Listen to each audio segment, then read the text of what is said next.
Napansin mo ba, mga kabayan, minsan nagkakaroon ng scarcity o kakulangan ng bigas dito sa Pilipinas. Tayo pa naman ay isang bansang sagana sa lupa, tubig, at natural resources. Kadalasan, nakakaapekto dito ang mga bagyo, lindol, at maging ang urbanisasyon. Pero may epekto din ang mga desisyon natin bilang mga tao. Marami kasi sa mga anak ng mga magsasaka, pinipili ang magtrabaho sa syudad kaysa magsaka sa bukid.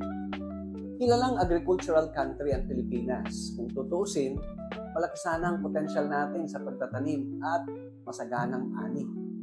Pero ang masakit na katotohanan, kakaunti lang ang pumipili sa buhay ng pagsasaka. Kaya tuloy nagkakaroon ng kakulangan sa bigas. Sa spiritual na buhay, ganito rin ang nangyayari. Meron ding scarcity. Hindi dahil kulang sa mga tao na gustong makinig ng salita ng Diyos, kundi dahil kulang sa mga magtatanim at mag-aani para sa Panginoon.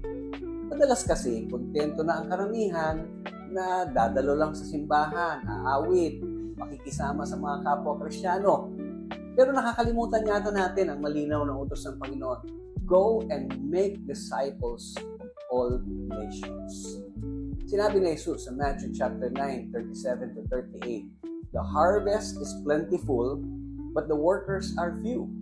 Ask the Lord of the harvest, therefore, to send out workers into His harvest field. Ito ay totoo sa kasalukuyang panahon. Napakaraming mga tao ang naghihintay na mataniman ng mabuting balita. Maraming sila yung kasama mo sa trabaho, yung classmate mo, o di kaya yung kapitbahay mo. Maaring hindi nila sinasabi sa iyo, pero sa puso nila, they are broken, searching, longing for true joy, and that joy is only found in Christ. The truth is this, walang shortage sa mga taong nangangailangan kay Jesus. Ang shortage ay sa mga tagapagtanim at tagapag-ani. Tayong mga Kristiyano, dapat laging handang humayo at magbahagi. Baka nasa isip mo, hindi ako marunong. Ako, baka mapahiya ako. Hindi ako sapat. Subukan mo lang. Dahil kapag ang bunga ay hinog na, hindi mo kailangang pilitin dahil madali na itong pitasin sa puno. Ganyan din ang puso ng taong handa na para kay Kristo. Kung tayo lang ay susunod at magtatapat, siya mismo ang kikilos. Ano ba ang dapat nating tugon? Huwag ka na maghintay ng mahabang panahon. Simulan mo ngayong linggo, isang tao lang muna. Isang kaibigan, isang office mate, o isang kapitbahay. Paano? Pag-pray mo siya, gustahin mo siya. Simulan mo sa simpleng kwento ng kabutihan ng Diyos sa buhay mo. At kung handa na siya, gabayan mo na magtalaga ng kanyang buhay kay Jesus. At imbitahan mo na rin sa simbahan.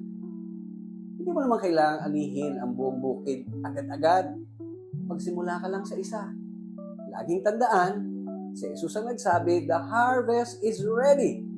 Ang tanong, handa ka din bang maging isa sa mga workers niya?